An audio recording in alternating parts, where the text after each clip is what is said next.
welcome back to my channel. So today I have a new video. It's college related, specifically UCLA. It's let's talk about UCLA. That was so energized, and I'm sorry, but I've been like trapped in my room all weekend and I'm bored. So I'm just gonna get into this video. So when I was choosing where I wanted to go to college, honestly, I was deciding between UCLA and Cal Poly SLO. I know those are two completely different schools, two like total different kind of environments, but I think I ended up choosing UCLA in the end just because it's like a better school. I just feel like I worked really hard in high school and I wanted to go to a college that reflected my hard work, and I thought UCLA was the best decision as far as like academics and being like prestigious and like the quality of my education, and plus like what it really came down to was the cost. UCLA was I think my cheapest option, which is kind of ironic considering it's the best school I got into and the best school I applied to. So some things I wanted to talk about were, I made a list, so just so you guys have like a rundown of what to expect. I want to talk about the social academic balance as well as Greek life since I'm in a sorority, on-campus jobs because I work an internship, and then like academics, like how the classes are, how my professor's been, like grades, major, etc. And then if I have time, like stuff like what I do in my free time, what I do for fun, what's the food like, that kind of stuff. First, I just wanted to point out this outfit because it's thrifted. I got this shirt and these pants. The pant like has these orange little stripes that kind of complement my shirt color, and then I'm wearing these shoes. So yeah, I wanted to like go out and do stuff today, but all my friends are like sick or busy, so I decided to sit in my room and talk to a camera, because what else would you do with free time? Social and academic balance. So that was one thing that I was most concerned about coming to UCLA, because it's like a very academic focused school, at least what I knew of, and I thought everyone was going to be, why do I not look at the camera, I just go like that, it was going to be like just school, just study, like that's it, because that's basically how I was most of the time in high school. And I'm like, well, I just worked my butt off for 4 years to get here, so I want to have fun while I'm here. So academic and social balance. I think the best way to develop a social life or have any kind of social life is to join organizations on campus. So I joined Greek life, so I'm in a sorority, Alpha Delta Pi.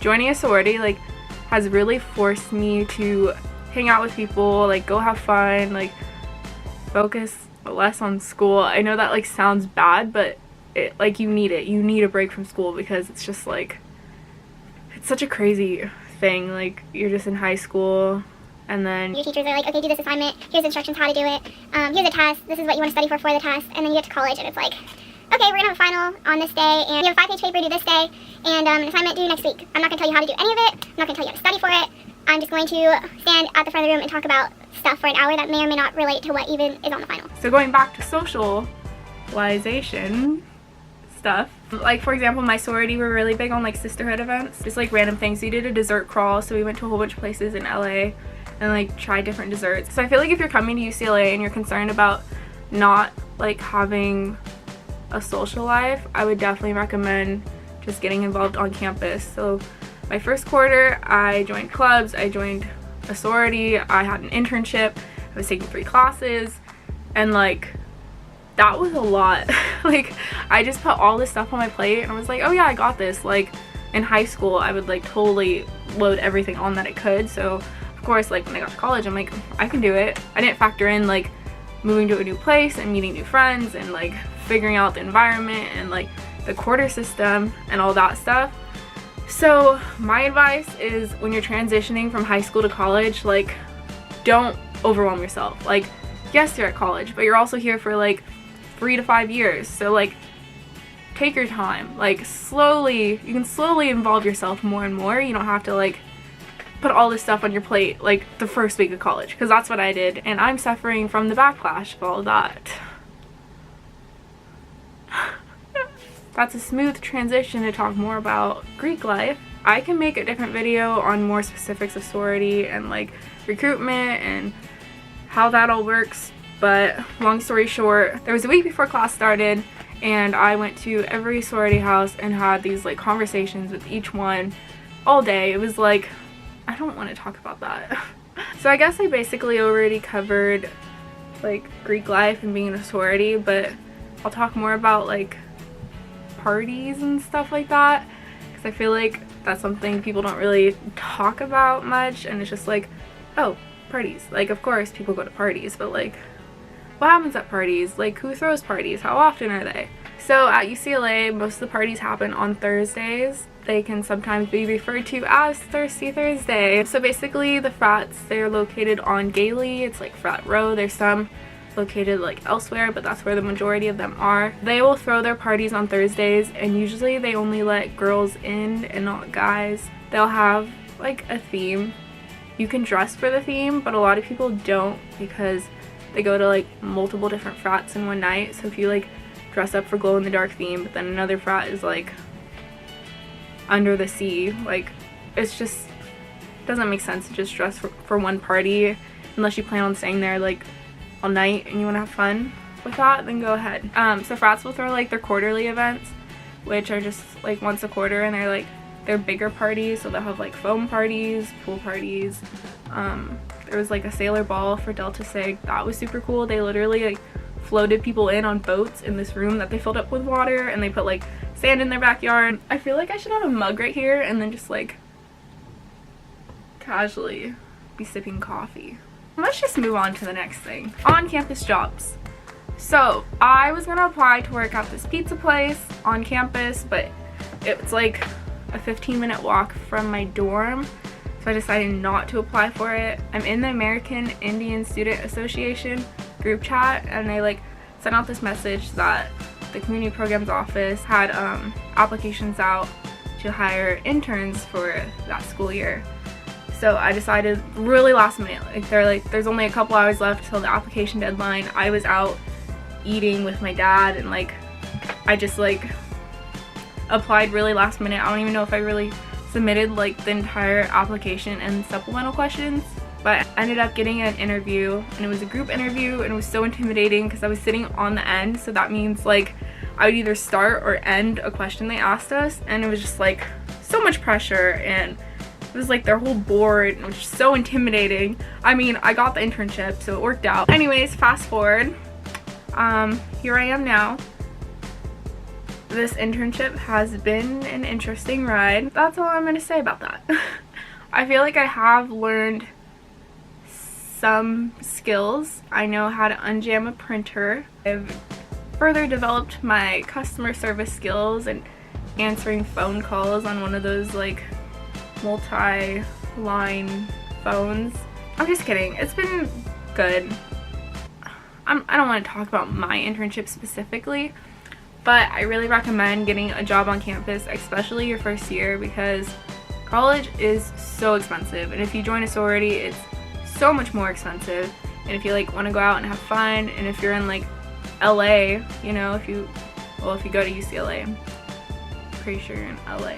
I haven't taken advantage of being in LA as much as I'd want to and as much as I expected. I have gone like thrifting a lot around here because when my dad comes and visits, that's what we like to do. I don't have a car on campus because it literally costs like $1,000 to have a car here and have a parking spot, and like that's not happening with me. How long has this been? This has been a while. So yeah, get a job so you have money to pay for college, so you can take out less loans, you can pay for your sorority or your frat or whatever you're involved in. You can have fun, you can go out and eat food and party and okay. Anyway, free time. I do not have much of this at all. Like, this is one of the first weekends that I'm actually here. I usually go to my boyfriend's house on the weekends, so it's like, it's weird. And it sucks because all the other times my friends will text me and be like, oh, like, let's go do this, let's go hang out. And I'm like, oh, I can't, like, I'm not on campus. And they're like, oh. And I'm finally on campus, and all my friends are either sick or busy. And I'm like, wow, I'm here and I'm bored. You don't have a lot of that unless you're not like that involved. If you don't join Greek life or get a job or like join clubs, then you'll have probably lots of free time. I know a lot of my friends spend most of their time studying. Like they'll spend like hours and hours and hours in the library. I am not that type of person. I cannot like sit for 6 hours and study. Like I don't know, I didn't even study for that long in high school. Like I try to break it up because my mind just, it can't do one thing for 6 hours. It really depends on your major. So this kind of transitions to like class stuff. I'm an English major, so like most of my responsibilities are reading and writing. Like I have to write essays all the time. My roommate, she is like a STEM major, some kind of sciencey stuff. I think she's gonna be a doctor. She asked me the other day how many essays I have to write this quarter, and then like I stopped and thought about it, and it was like around 20, including academic and non-academic, like writing assignments, papers, things. She was like, man, like I don't know how you do that. Like I have to write 2 essays this quarter and like I am dying. And I'm like, what the heck? That's how I feel about people who like take midterms and finals. Like my GEs, science GEs, those did not go very well at all. I recommend if you are not strong in like a certain subject and you know that, change it to pass or fail. Do it. My GPA is suffering from fall quarter because I got a C in astronomy. I thought that was going to be an easy GE, like study the stars and figure out stuff. I don't know what happened. Probably ties into the I can't study. And also I want to talk about GPAs are important, but they're not that important. Like I think as long as you maintain like a 3.0 or in the higher 2 point whatever, like you're fine. But don't, unless you're trying to get into like medical school or you want to go to like a really fancy grad school, you're okay. Graduate and then start doing what you want to do. You do not need a 4.0 when you graduate to like be successful in life. You really don't. I came in here thinking I was gonna get straight A's all throughout college. I'm in the honors program, so like we have to take extra classes and maintain certain grades. And I was like